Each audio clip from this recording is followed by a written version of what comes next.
Nigel Farage is absolutely right about the war in Ukraine. Let's pause there. This is not an endorsement of Nigel Farage, the candidate. This is not an endorsement of his political party, Reform UK. This is not an endorsement of Vladimir Putin. This is not an endorsement of the Russian government. And this is certainly not an endorsement of Russia's invasion of Ukraine. What this is, unfortunately, is the reality of world politics. Global politics cannot be broken down into a simplistic good versus evil, good guys versus bad guys, Hollywood style battle that unfortunately our foreign policy elites try to sell us all upon.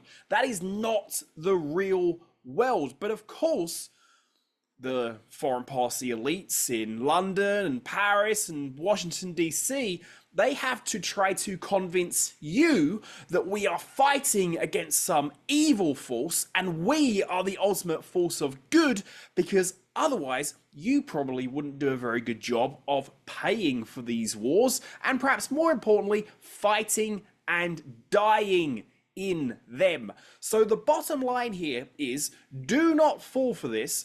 International politics is far more complicated than it can ever be presented to you in a clip on a mainstream news outlet or by a foreign policy elite that's invested in keeping this system of global conflict going for their own benefits. It's a lot deeper than that. I'm Stuart Hooper. Be sure to follow me wherever you're watching this video, whether that be YouTube, TikTok, X. I am coming at geopolitical problems from an independent, non-partisan, critical perspective. I'm concerned with reality, not dressing things up like how we might want them to be or how we can sell some kind of agenda, but instead the reality. And the reality here with this conflict in Ukraine, that this is far beyond good versus evil. This is a long storied history that we really don't have the time to go into here, but we need to explore some key concepts of international relations, something that I have 2 master's degrees in and am about to finish a PhD in. So I'd like to think that I'm qualified to talk about this. The central issue of concern here regarding NATO expansion and Russia is a little thing that we call in the academic world the security dilemma. It means when you have 2 different countries, let's say country A and country B, we'll just say United States and Russia, who are, let's say, not on fantastic terms. They're not really communicating with one another. They don't really know what each other is trying to do in the grand scheme of things in the world. When country A starts to build up its military forces and country B doesn't really understand why, what is country B likely to do? Increase its own military forces in response to what country A is doing. This war in Ukraine is a classic example of the security dilemma playing out before our very eyes. And we also have the historical documentary evidence to prove this, which is exactly what we're going to do right now. So let's briefly look at what Farage said here. He said the West provoked Russia's invasion of Ukraine with EU and NATO expansions. And this, of course, has set off a true firestorm of political ignorance, particularly in the United Kingdom, but this has spread further around the world as well. And you have seen all of the major leaders from all of the political parties come out against him here because, of course, they are all invested in that system of good versus evil, a really simplistic understanding of global politics that I explained at the start of this video. Now, why is Farage right on this issue? Why are the PM here, the soon-to-be ex-PM here, why are they wrong? Well, let's take a look at this. Now, this is from the National Security Archive, which is put out by George Washington University. So I don't want to hear this is Putin's puppets, this is supporting the invasion, you're a Russian sympathizer. This is George Washington University's National Security Archive. Declassified documents show security assurances against NATO expansion to Soviet leaders from a who's who of Cold War Western leaders. The documents show that multiple national leaders were considering and rejecting Central and Eastern European membership in NATO as of early 1990 and through 1991.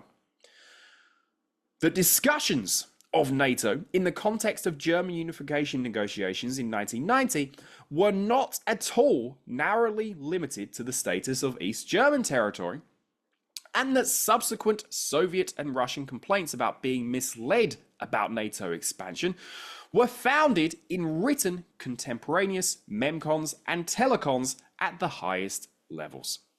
The documents reinforce former CIA Director Robert Gates' criticism of, quote, pressing ahead with the expansion of NATO eastward when Gorbachev and others were led to believe that wouldn't happen.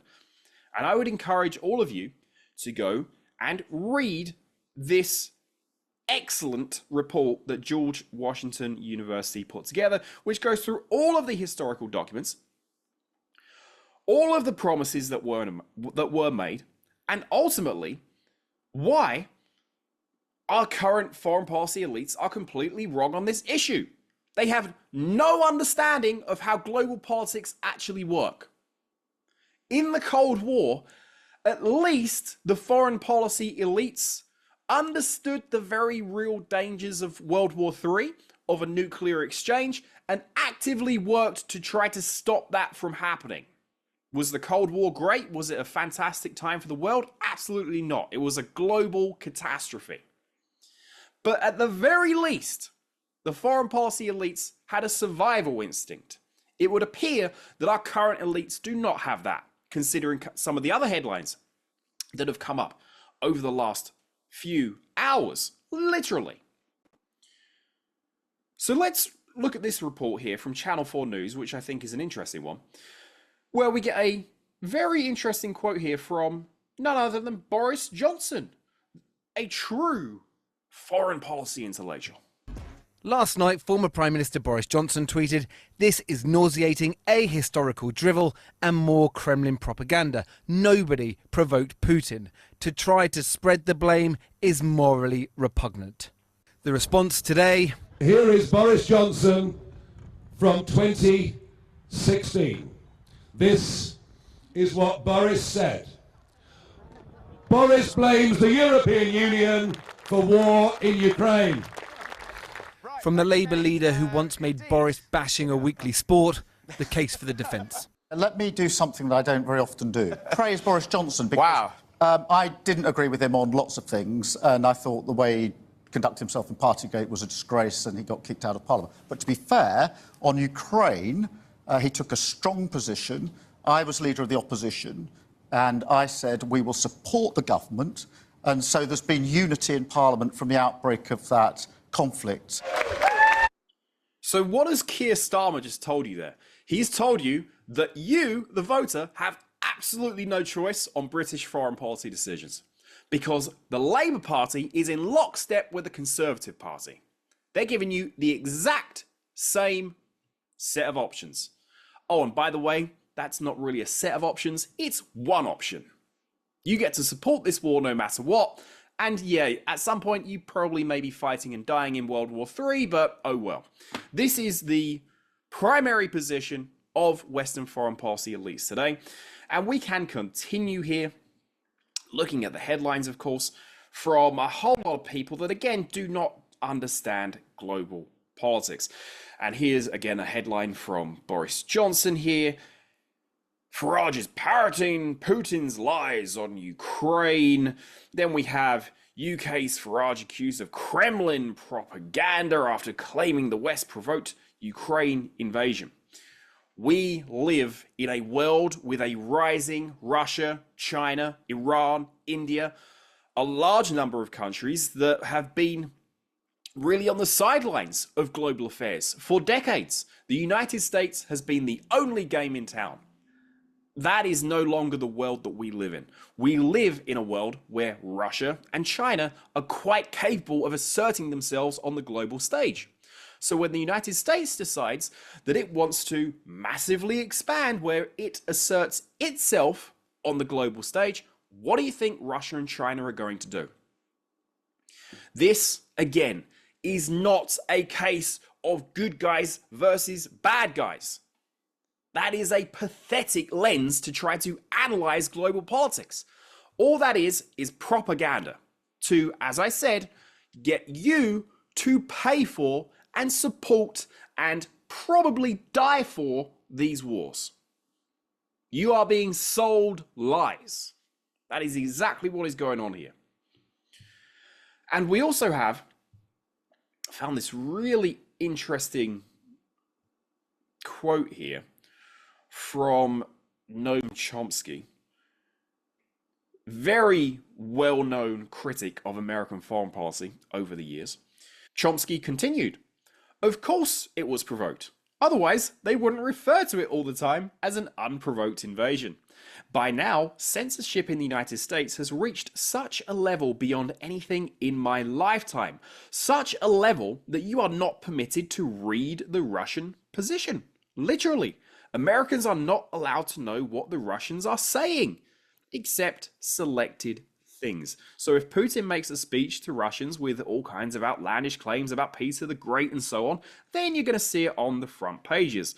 If the Russians make an offer for a negotiation, you can't find it. That's suppressed. You're never allowed to know what they are saying. I have never seen a level of censorship like this. And again, this is someone that has been involved with criticizing American foreign policy for decades. And let's just think, if Mexico all of a sudden had a very friendly government towards Russia and Putin and, let's say, a global Russian agenda, how do we think the United States would respond to that?